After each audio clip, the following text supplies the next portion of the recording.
why strategies don't matter. Hi, it's Charlie giving you your midweek video. So what I'm going to do is I'm going to give you some stories here, explaining why strategies don't matter. Now, before I go any further, for any of you who's already sitting there thinking, no, strategies matter, you need to have a strategy.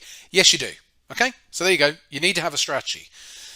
What I mean by this is that without mindset, I was challenged on the channel at the weekend, saying, "Oh, that's not, you need strategies, and it's all about that." And well, the reason that mindset is so important is I'm going to show you. So I'm going to now tell you a few stories as to why mindset makes so much of a difference, that you can have all the strategies in the world and you'll still end up losing money if you don't develop your mindset. So let me give you some examples.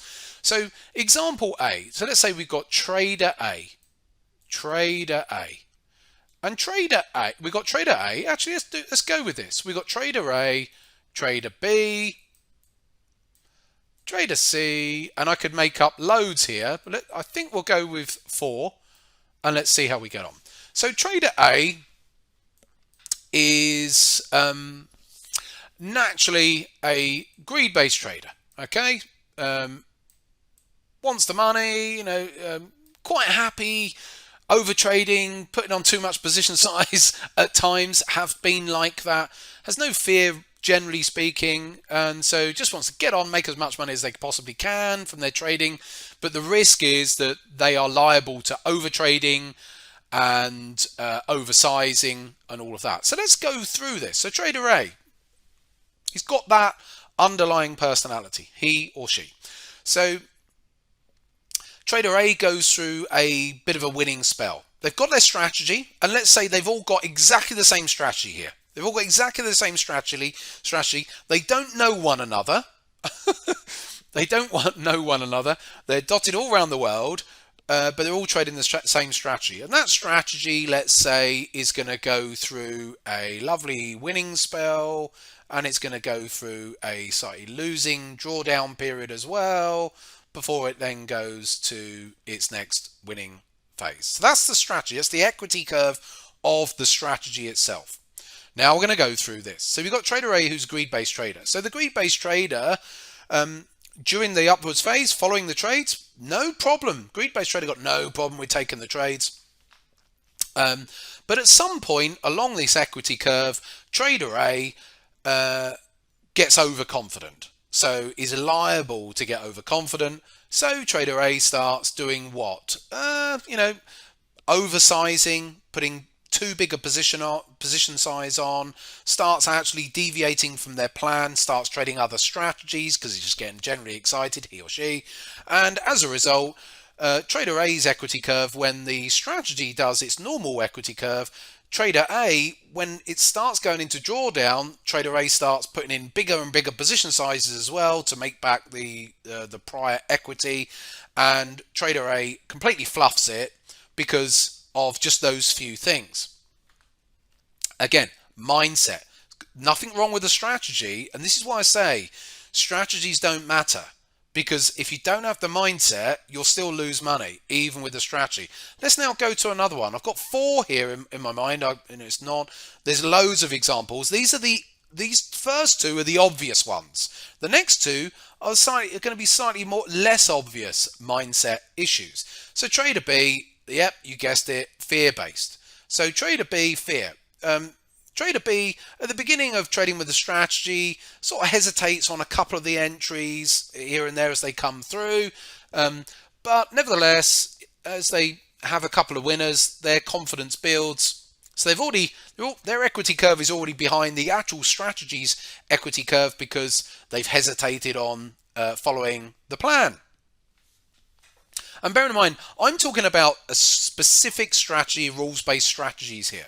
So anyway, so that fear-based trader is already a bit behind. When their equity, grows, fear-based trader starts getting fearful, so they start doing other things like moving their stops up, more aggressively than their rules had suggested, because they don't want to give back their gains. But the irony is, they end up, on a couple of the trades, making less because they get trading stopped out when they would have ended up making a full profit. They only made a partial profit.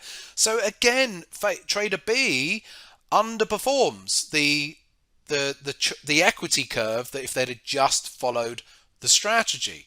And when it goes into drawdown, fair enough, they have a few losses and then they hesitate. They stop taking trades. The strategy's going through, a flat period, and strategy B, the fear-based trader, gets too scared and then now ends up strategy hopping, looking for something else, so then underperforms because they've missed out on when the equity curve starts going higher again as new trades come through, and it just resumes to the upside.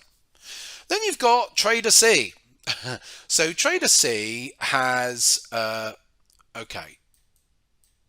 external pressures, to succeed. So trader C has maybe pressures from their partner, maybe from their family. Maybe they've got family members saying, you're never going to succeed at this. They've made the mistake of telling family, maybe even close friends, oh, I've got into this trading, and then they've got their friends or family have said, oh, you won't, I know someone who did that and they just lost, da da da da. So they have, all of a sudden that affects them. Their partner doesn't want them to trade, let's say, or it could just be that they've got external pressures to make money. They're putting pressure on themselves to make money, and all the things that come along with that affect their ability to follow the plan as well, and take every trade and follow the trade as per the plan. Those external pressures could mean that they're in some of these trades and they bank the profits early. And a bit like the fear-based trader, they may move their stops up a bit tighter as well and do all those sorts of things. So there's life pressures that can get in the way as well. Then you've got trader D. Trader D is, I'm trying to think, what was my trader D? Oh yes, so trader D has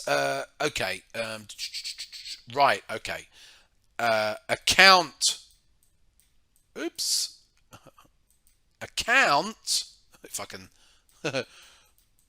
account growth issues. All right.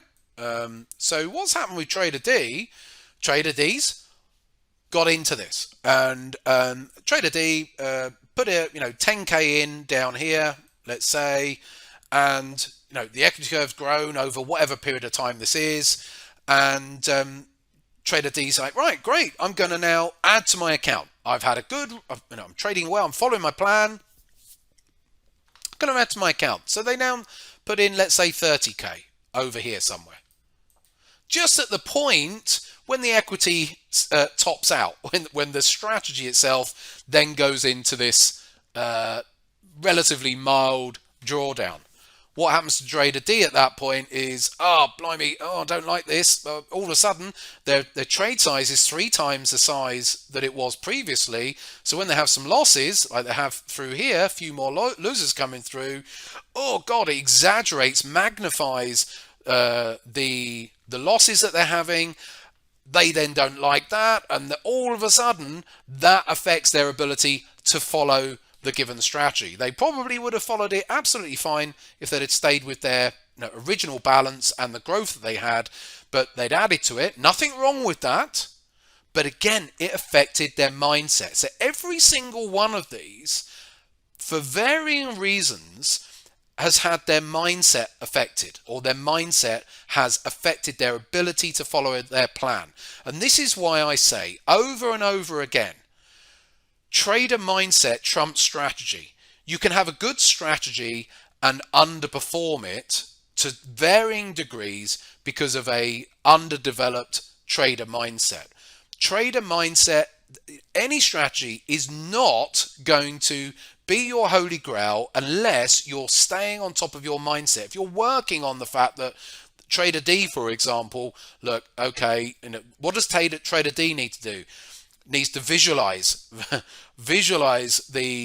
as they've put in the larger amount of capital into their account, need to visualize the fact that, okay, those losing trades are going to be that much bigger, but so are the winners, and keep telling themselves that positive reinforcement of what it's all going to look like, and keeping on reminding themselves that of course it's just bigger.